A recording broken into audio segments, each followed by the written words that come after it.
The Invesco S&P 500 Momentum ETF, ticker symbol SPMO, or aka as I like to call it SPMO, has smoked the S&P 500 over the past decade, as you can see by this green line. It's one of the strongest momentum ETFs that you could have bought over the past decade. However, markets don't move in lines. They move in cycles. The real question isn't whether SPMO worked. It did, we understand that. The question I think we should all be asking ourselves is what happens when the cycle changes? Because when momentum leadership shifts, there are other momentum ETFs that are built differently. And some of them are positioned to probably outperform when that happens. And here's the cherry on top. One of the ETFs we're talking about today actually beat SPMO over the past decade. That's during a time period where SPMO looked unbeatable.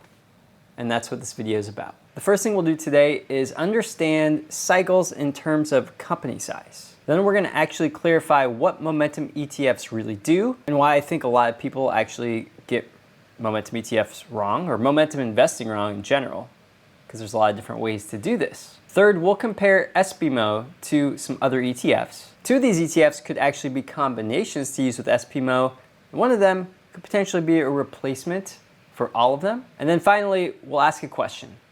What do you do if the momentum cycle really is changing? So, markets move in cycles. Now let's imagine there are 3,000 stocks on the stock market. There's more, but let's just go with 3,000 for now. So you take 3,000 stocks, and what you can do is you could take the 500 largest, then you could take the next 500 largest, and then you could take the next 2,000 smallest. This isn't exactly how it works, but for educational purposes here, let's just kind of go with this, okay? There's 3,000 stocks, and this is how you could break down all of the different stocks that are in the stock market. So what would this be? Well, you would have the 500 largest are called large cap. You know all of these names: Microsoft, Google, IBM, big names, huge companies. Then you're gonna have mid-cap companies in there. So those are like the next 500 largest companies after the top 500 largest, and then you got all the small companies, like 2,000 small ones. You add this all up, and now you've basically structured the entire stock market in terms of different sizes of companies. So where do cycles come in? So we've structured the entire stock market in a certain way. And now the question is,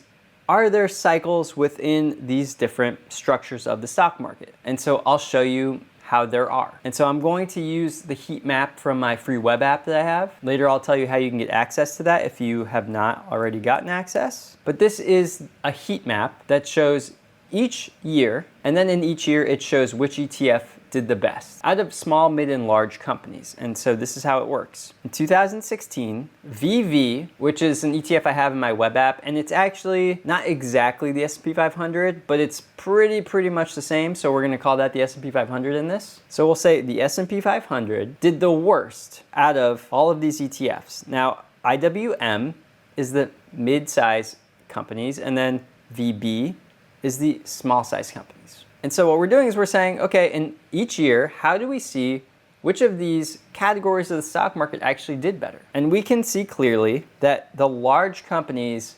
overwhelmingly won this decade. They wiped the floor. Look at this. 2017, 18, 19, 20, 21.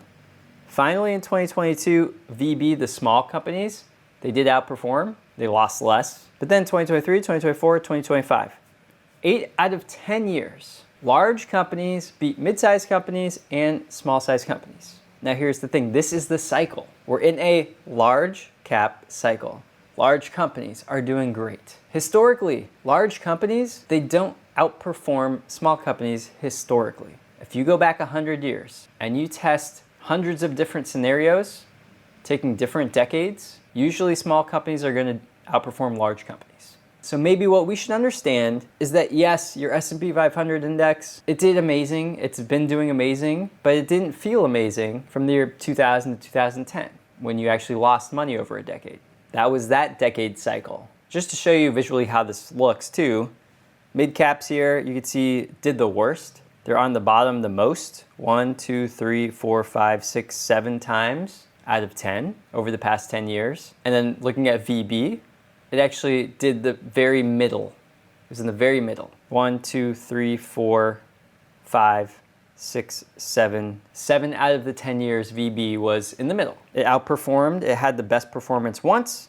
It had the worst performance twice. 2020, 2025. And so you know, if you do want to replicate something like this, all you got to do is get my web app. This is the Smart Beta or Factor Compare web app. I have two. We'll be going over both in this video. But you go over here to compare factor ETFs, and you can just choose which ETFs you want to go in here. You're going to hit compare, and then down at the bottom, you're going to see some different charts. Now at the very bottom, you'll see this heat map, and that's what I'm looking at here. So that's how you find it. And now we need to talk about momentum.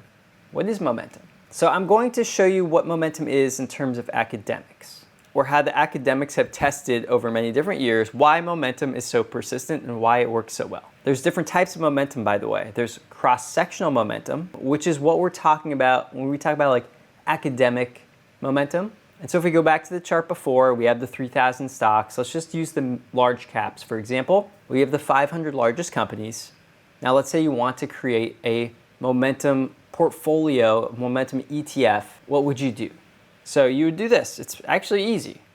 You would say, okay, take all of the returns of all of the 500 stocks, and we would pick a time period.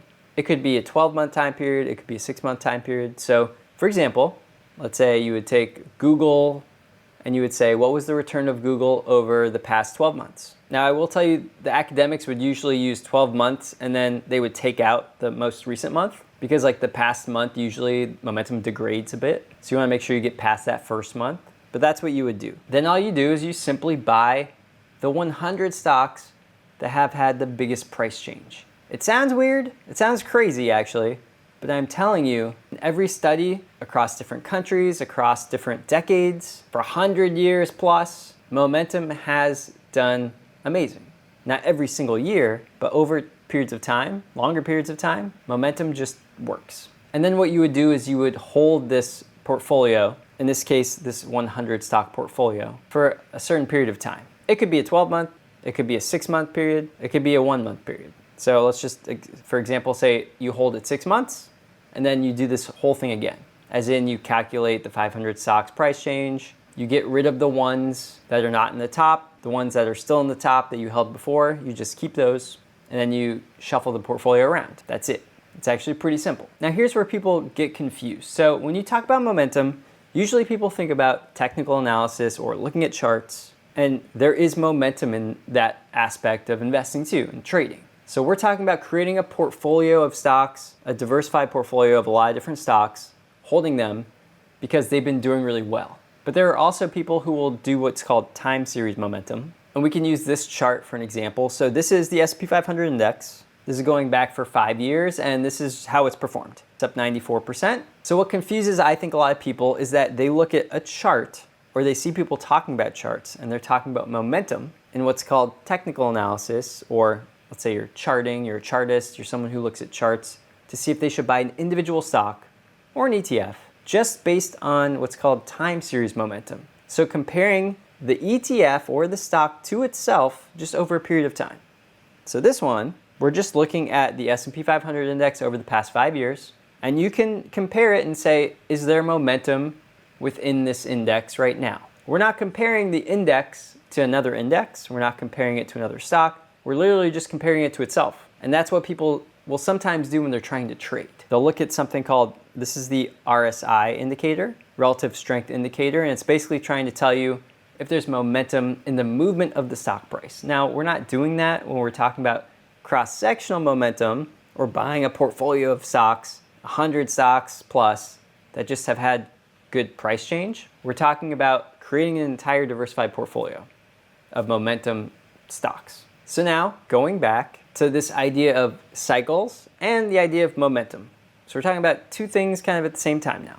Let's take the large companies, for example, the top 500 largest companies. Remember, I showed you this chart before.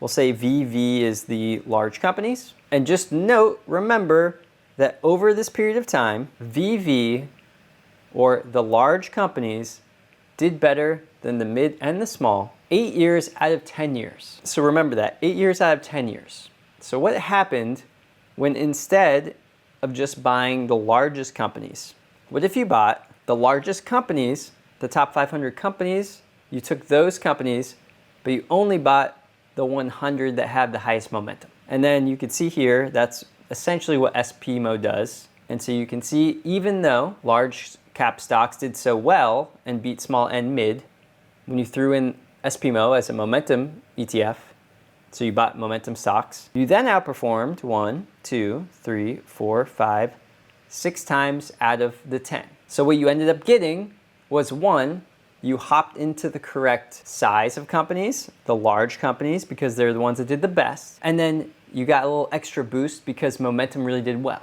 That's why SPMO did so well. So to make it simple, the size of the companies in your portfolio, if you have a portfolio filled with large companies, well, how well general large companies do can attribute to your outperformance or underperformance over a certain period of time. The size isn't 100% of whether or not you outperform or underperform, but it can be a significant factor. And so if you invested in large companies over the past 10 years and actually longer, you had much better returns than if you had invested in small or mid-size. And so now, how do we use this knowledge to help us figure out cycles and momentum investing? So let's take some different ETFs. We're gonna go over SPMO, XMMO, XSMO, and FDMO. These are going to help us capture momentum in different parts of the market. SPMO, large companies.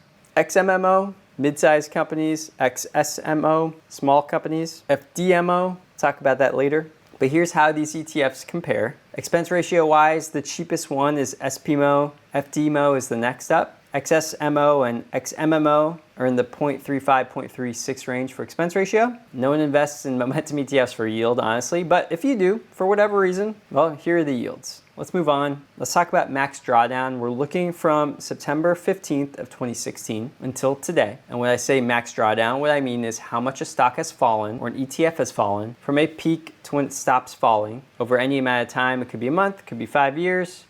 We're just looking at the largest drawdown.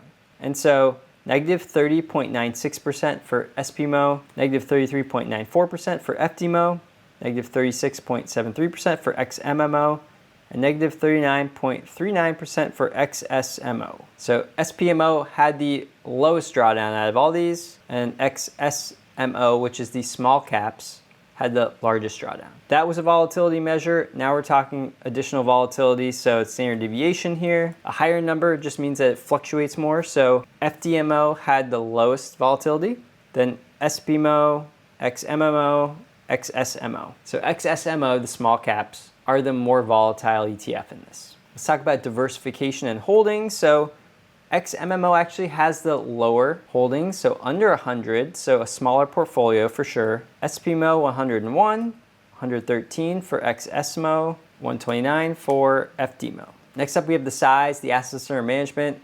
How much money do people invest in these funds? So 0.6 billion FDMO, 2.2 billion XSMO, 5.2 billion XMMO, 13.3 billion SPMO. These aren't huge ETFs, but they're adequate sizes. FDMO is the smallest. It's not 10 years old yet, and it's the youngest. Next up, we have returns. So for the 3-year return, we have XSMO as the 17.89% return, XMMO 23.49, FDMO 26.51, and the best was SPMO. 5-year return, we have 8.94% XSMO, 12.13% for XMMO, 14.42% FDMO, and then again, SPMO with 18.43%. However, you'll be interested in the 10-year return because SPMO didn't win. So if we look, 14.47% for XSMO, 18.15% for SPMO. What's the next one? Which one won? So 19.11% XMMO, the mid-cap momentum stocks, actually did better than the large cap. Interesting.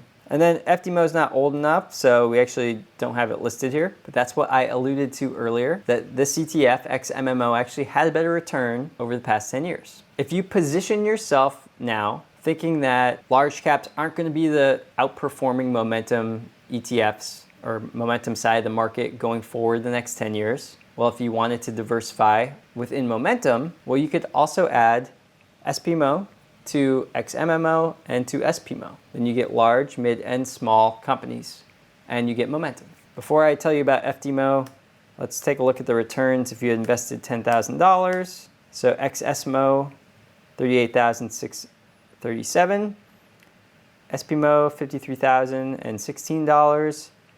Ex-MMO, $57,476. And so two things, reversion to the mean, remember. If these should all average a similar amount of return over time, if the large caps do so much better and they eventually come back down because they should, average out over time, and the small caps have done so much worse, they should actually average out over time by getting better. And so maybe small caps within momentum could do well over the next 10 years, which is why it's hard to kind of just look back at only past returns without like the context of, well, going forward, is it really the best to have that?